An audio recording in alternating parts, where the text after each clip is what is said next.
cubana había logrado en el Parlamento Europeo, que es nada más y nada menos que la aprobación de una enmienda que cesaría el fin de la ayuda, del apoyo económico y financiero de Europa a Cuba, de los gobiernos europeos.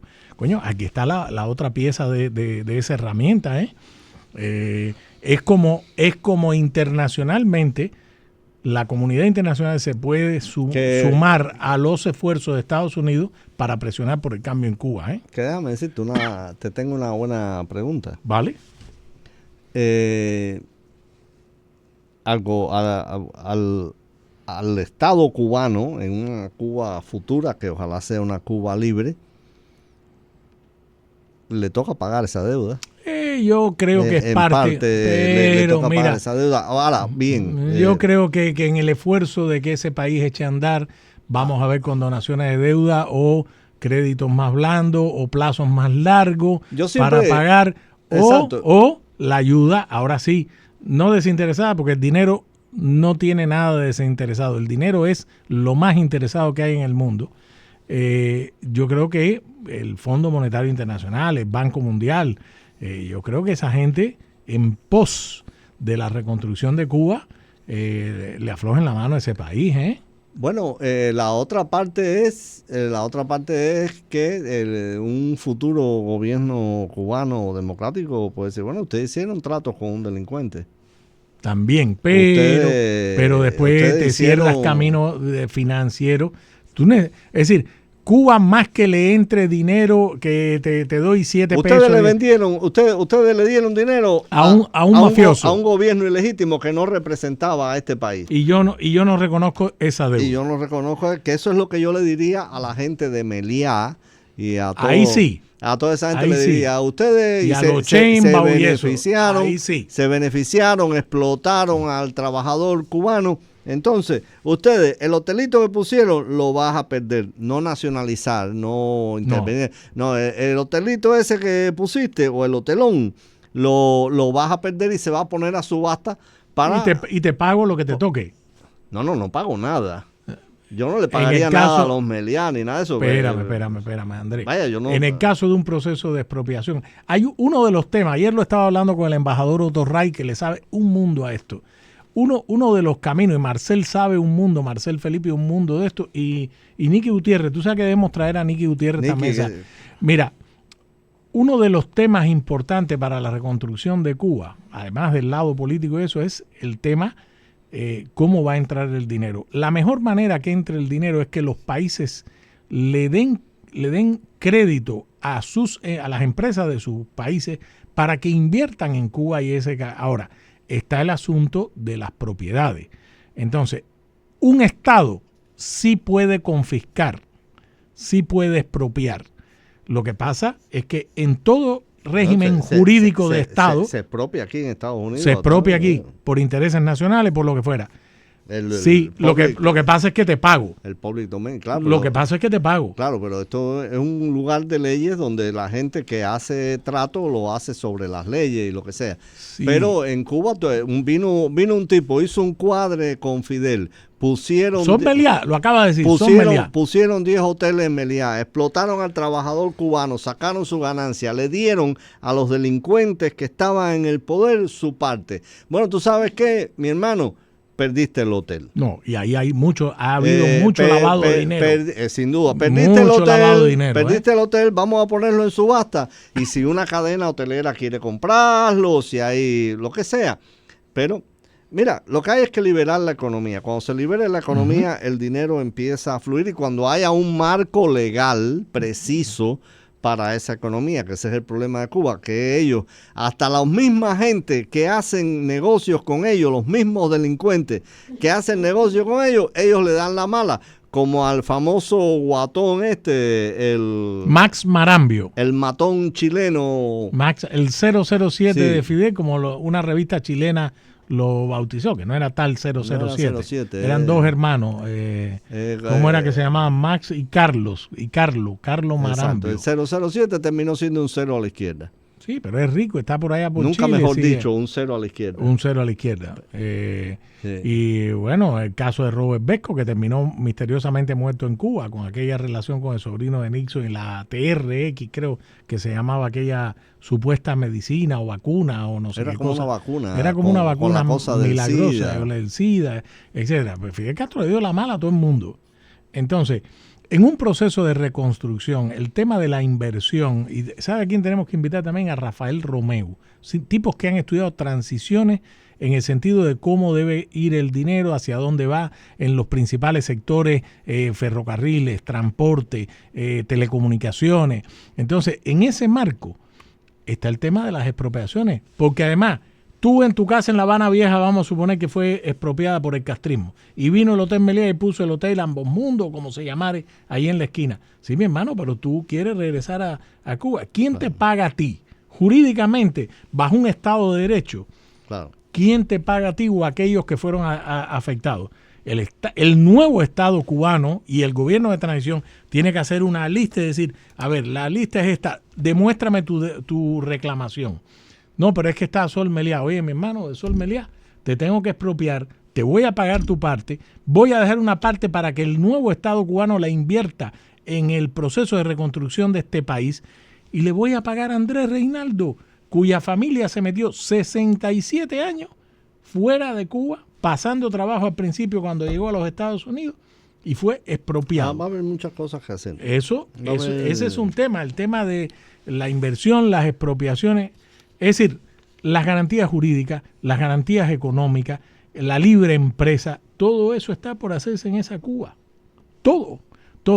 Ahora. Y privatizarlo todo rápido. Todo. Te hago una pregunta. Es la manera en que funciona. ¿Tú privatizarías ETEXA, la compañía de telecomunicaciones del castrismo? ¿Cómo no? Ok, pero lo haces Tuvimos ya una compañía privada que funcionaba maravillosamente. Perfecto. Lo haces un monopolio, que venga la AT&T o lo abres a la libre competencia y decir antimonopolio. Tú llegas hasta aquí, ¿cómo tú lo harías? Bueno, aquí, no. Las leyes antimonopolio deben existir. Las leyes antimonopolio existen en Estados Unidos, sobre todo para que nadie se crea dueño de un sector. Uh-huh.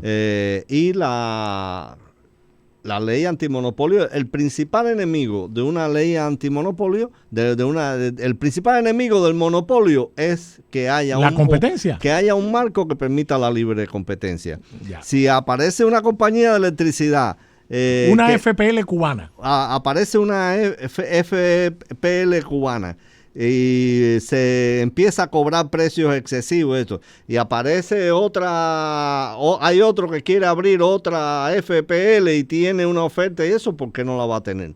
Si la gente se quiere conectar, que se conecte. La mayor libertad posible del mercado, con un marco legal, por supuesto.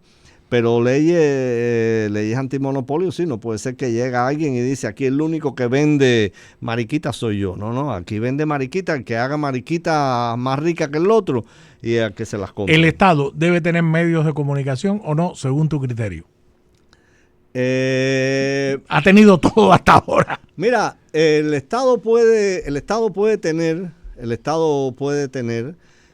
como por ejemplo en determinadas épocas ha ocurrido en algunos países europeos, puede tener un canal de televisión, ¿por qué no? Bueno, la BBC, el Reino Unido tiene 51% del Estado británico. El Estado puede tener una cadena, puede tener un canal de televisión, una cadena de televisión, y ahora lo que no puede es impedir que haya otras cadenas de televisión ni que haya otros canales de televisión. Y que dicte la política editorial, la política de entretenimiento. Exacto. En Cuba lo que sí debe haber en términos de periodismo y de expresión, porque ya lo sufrimos en la República y forma parte quizás de las cosas que llevaron a nuestra desgracia, en Cuba debe haber unas inflexibles leyes de libelo como las que hay en Estados Unidos, que controlen la prensa, de libelo, que yo no puedo decir en la radio que Menganito de tal es un ladrón que se robó $10 millones sin que Menganito me pueda demandar.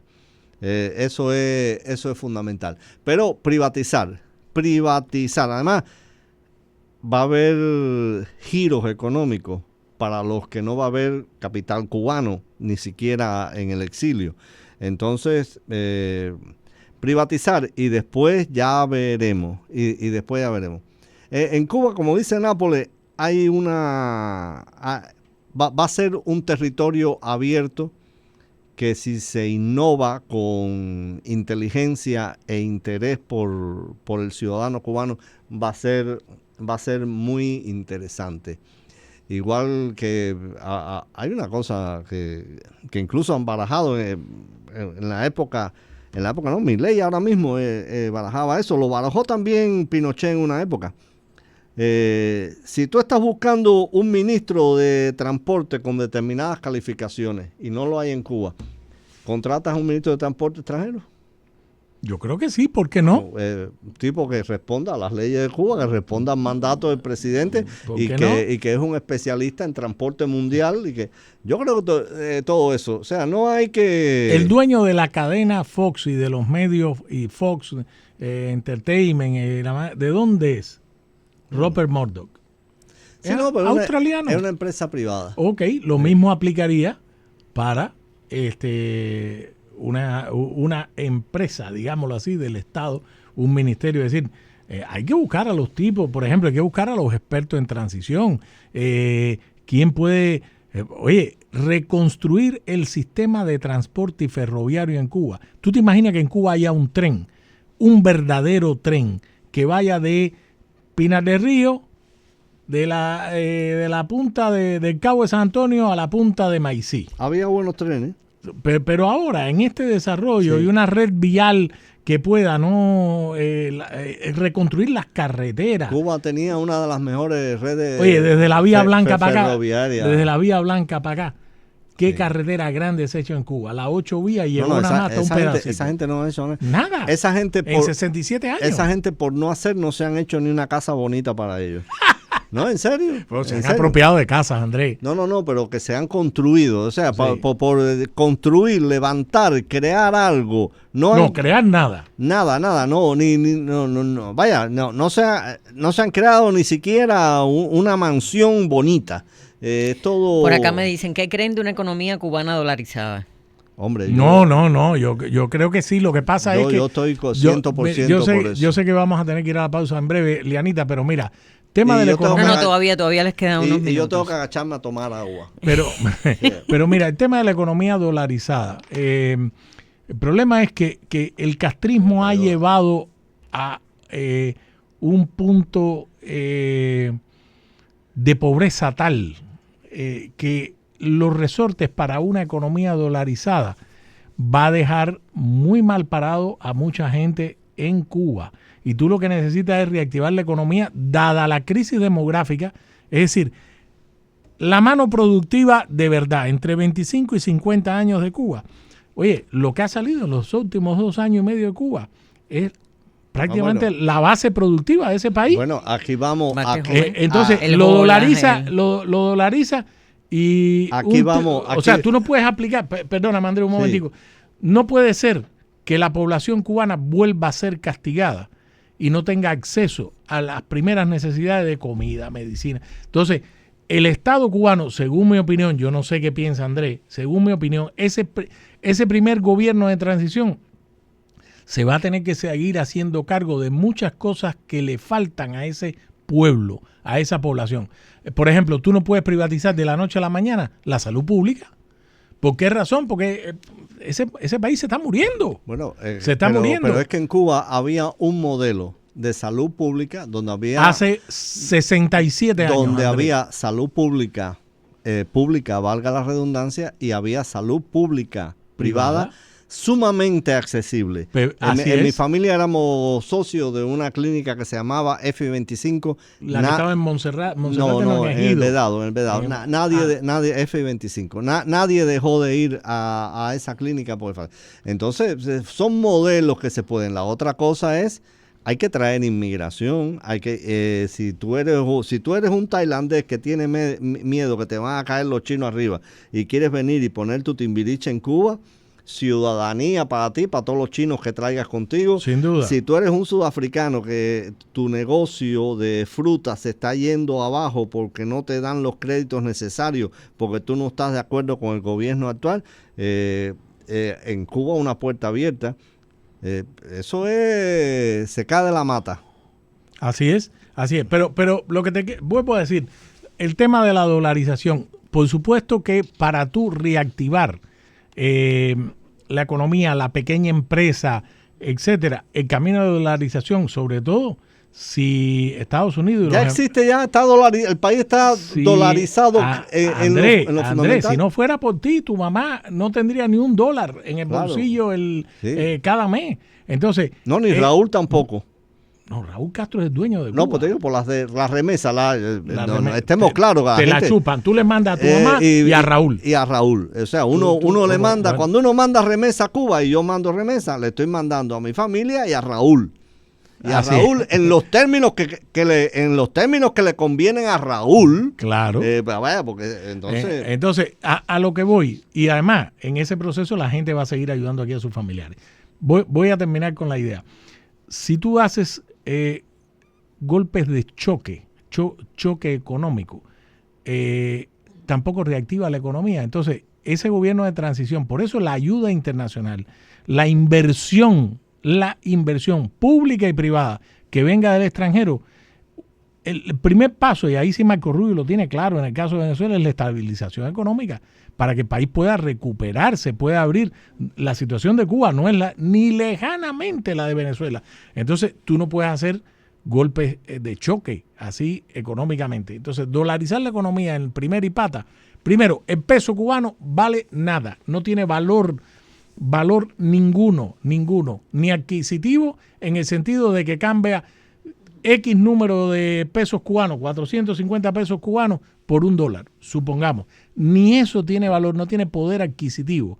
¿Por qué razón? Porque no lo vas a poder reinvertir, el poder de compra no tiene una relación al valor del producto, en fin, muchas variables económicas. Entonces, dolarizar de primera y pata podría ser un camino, pero tú tendrías que garantizarle a la población algo. Entonces, bueno, la población cobrará por su trabajo en dólares. De acuerdo, pero los primeros días, se cayó mañana el gobierno de Raúl Castro.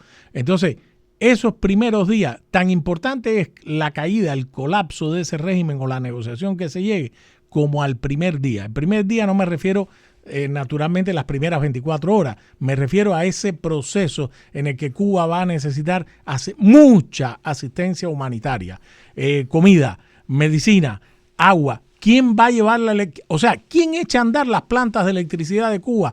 Y no es solamente por falta de crudo, aunque lleguen todos los buques de petróleos del mundo juntos, lleguen hoy al puerto de La Habana, al puerto de Matanzas, al puerto de Santiago de Cuba, a Holguín, etcétera. No se resuelve porque el sistema eléctrico nacional de Cuba es un verdadero Frankenstein que hay que rehacer. Entonces, ese primer periodo de satisfacer en alguna medida de lo posible la demanda básica de la población, eso es una tarea que el gobierno de transición o quien esté a cargo tiene que asumir. Liberar el mercado. La menor participación posible del gobierno. Pero al principio te tienes que hacer cargo de eso. Andrés, al principio tienes que llevarle medicina a la viejita de Jesús María, de tu barrio. Medicina le lleva a Walgreens y la vende. No me metan otra vez el gobierno. No, Andrés, no estoy por... Que liberen, que el cubano se las arregla cuando lo liberan. Sí, pero no puede haber golpes de choque. Va a haber golpes de choque. Que lo liberen, que liberen. Estoy a favor de... Que el cubano que no está acostumbrado a trabajar, que se acostumbre a trabajar. Ok, tú no estás a favor de una ayuda humanitaria grande, una asistencia humanitaria descomunal para Cuba. Si es necesaria... No, lo estamos viendo. Bueno, no, está bien. Mira, yo lo que estoy... cuando me hablan de ayudas y de cosas, yo me asusto un poco, me estremezco. En caso de Cuba, Andrés. No. Ok. Que se creen las condiciones necesarias para que la gente obtenga lo que necesite con el fruto de su trabajo, que es lo más digno y lo más edificante que hay. Si hay que ayudar un poco, que se ayude y eso, pero esa cosa de ya desde ahora decir que no. Hay gente que va a necesitar ayuda, hay gente que no. Tienen que haber ciertos programas sociales por un tiempo. Pero yo ni siquiera he llegado ahí. Yo te digo, los primeros días, mira, agua pública, el agua potable que llegue a Cocosolo, que no hay en Cocosolo. Claro, lo tienen que resolver los cubanos. No, tiene que venir gente a ayudar. Esa gente no tiene nada, Andrés. Bueno, Ese es un gobierno fallido, sistémico, como dijiste tú el otro día. Cada vez que a los cubanos se les quita la bota de arriba, aunque sea 1 milímetro, la iniciativa se desata. Vamos a la